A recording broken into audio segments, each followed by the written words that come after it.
Hey everybody, it's Josh and Tommy back at Watch Hill Proper to do another review.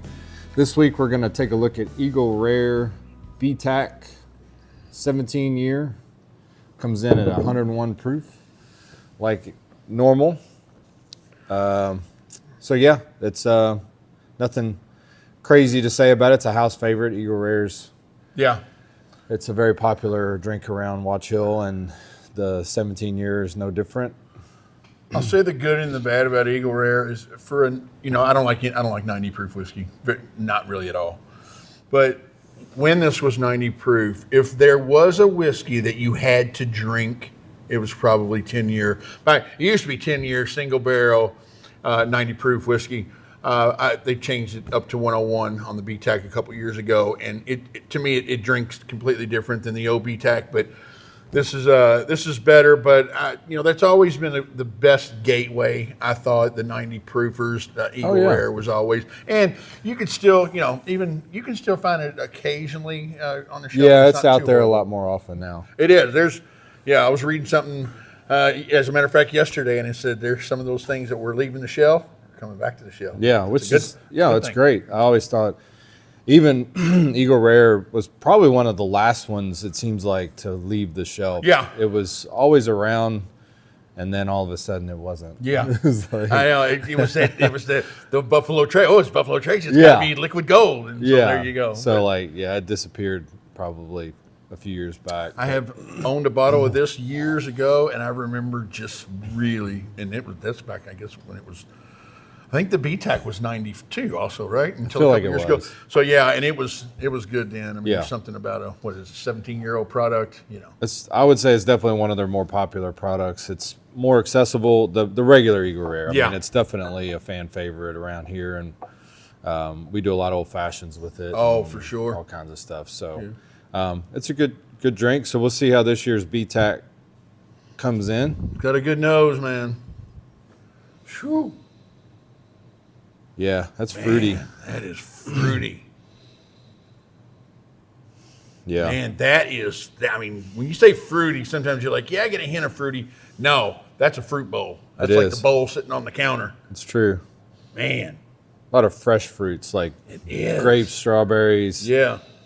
Yeah, citrus, I'm a big fan of this nose. In that. Citrusy. Mm-hmm. Yeah, that's good. Even grapefruit. Just like bright fruits. Yeah. It's good. It's a great nose.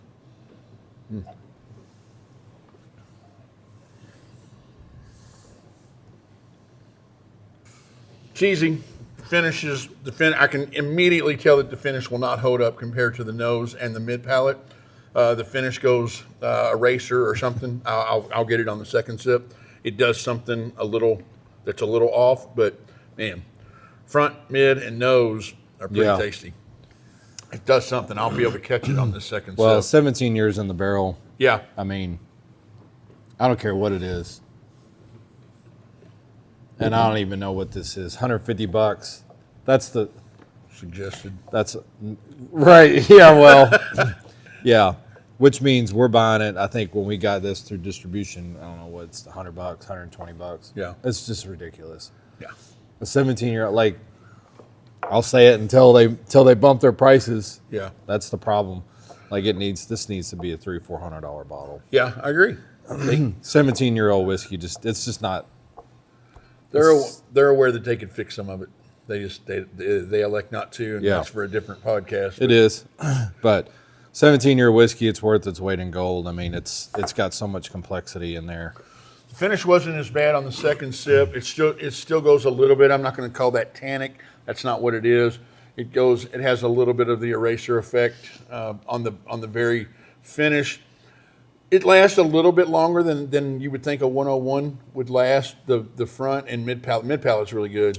You don't quite get that fruit that you got on the nose. I was going to say the fruit disappears. It does disappear slightly there on the front palate and mid palate. None of that exists on the finish. So, I think you're right. Probably the 17-year-old. It gets oaky for me. There's oak in there. Not oak? over oak. It's not over oaky, but I get more of your traditional brown sugar vanilla. 17-year-old, darker, like charcoal kind of note, charred, just that charred barrel influence of the 17-year. It's not, it's pleasant. It's a very good drink. Oh, it's good. I mean, it's going to score very well, but it's just, if there's a downfall, to me, it would probably be the finish. It's going to be a little. I agree. Well, in the 101, shoot, this should be foolproof. Yeah. Oh, man. I know it. Please let us have a barrel pickup. Yeah. Foolproof. But it's, they've only got 2 mash bills. And so one of the comments on one of our podcasts, they are correct. Like at some point, like Stag, I guess like we were talking about Stag the other day. So it's like, your Stag Junior is, if it was to be at 92 proof, it's Buffalo Trace. That's what they call it. You know what I mean? It's not. Oh, yeah. And then the Eagle Rare, if this was foolproof, I don't know which mash bill. I'm not an expert on their mash bills, but that might be Stag. That might be George C. Stag if it was 120 proof. No, I know they pull them from different warehouses and they have their flavor profiles that they're trying to stick to. But at some point, if this wasn't 101, it might play too similar to another product that they're putting out, like a George T. Stag or a. I would like to just taste it out of the barrel, just an Eagle Rare right out of the barrel. Yeah, if you do barrel picks, they'll let you do that. I mean, if you're not, I don't think they let everybody do that, but I've done that. I've done it with. I've certainly done it with like Blanton's and even Weller, the green label before they cut or whatever, but never any like. What's going to be William LaRue Weller or what's going to be Stag or Eagle Rare. I've never done that. No, I agree. That'd be fun. Yeah. But yeah, no, it's pretty good. It's So where are we at on the nose? I think solid, 8.4, 8.5 for me on the nose is I think very fair. At least. Yeah. Maybe what I tell you what, maybe I'll go 8.6 because I'm probably going to come to about an 8.2 or 8.3 on the finish. I think the mid, I'll go 8.6 on the nose. I'll go about 8.5 on the front and mid, and then probably 8.2ish, 8.3 for me on the finish. Yeah, I'm on board with all that. The nose was the best part of this. The nose was. That's why. Yeah, I'd be 8.5's a little. But it's good. No, I mean, on that one or a little 17-year-old whiskey. Even it's 101 proof, which isn't our style. It's delicious. We'd sit on your porch and crush this bottle, and it'd be over. Fantastic. Yeah. Maybe and like I said, I'm not good at like comparing these to past years and but yeah, I'm not really either. It's good. Yeah, it's good. It's going to get a 8.4, 8.5. So I'm good with 8.4. 8.4 I think is very fair for this. Yeah, and there's that's about what well above average. Well, that's what I was going to say. Yeah, well above way average. Above average. Yeah, so 17-year-old Eagle Rare, can't go wrong with that. So if you do happen to get some, it's definitely one you'd share with. Or we have it here. Friends and family. That's on. right. It's always here. Absolutely. So that's our review of Eagle Rare BTAC 2024. We'll see you next time. See ya.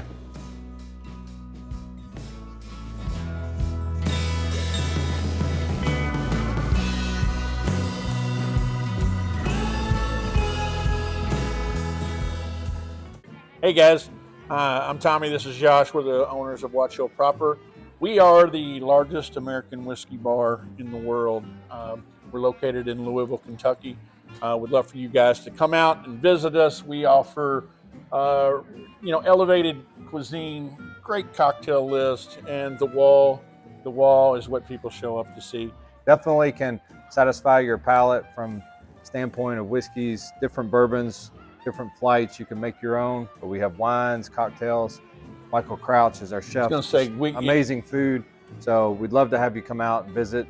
Join us for dinner. Join us for a tasting. Check us out on the website, watchhillproper.com. You can make reservations. You can see our events that we have on the calendar, and we'd love to have you.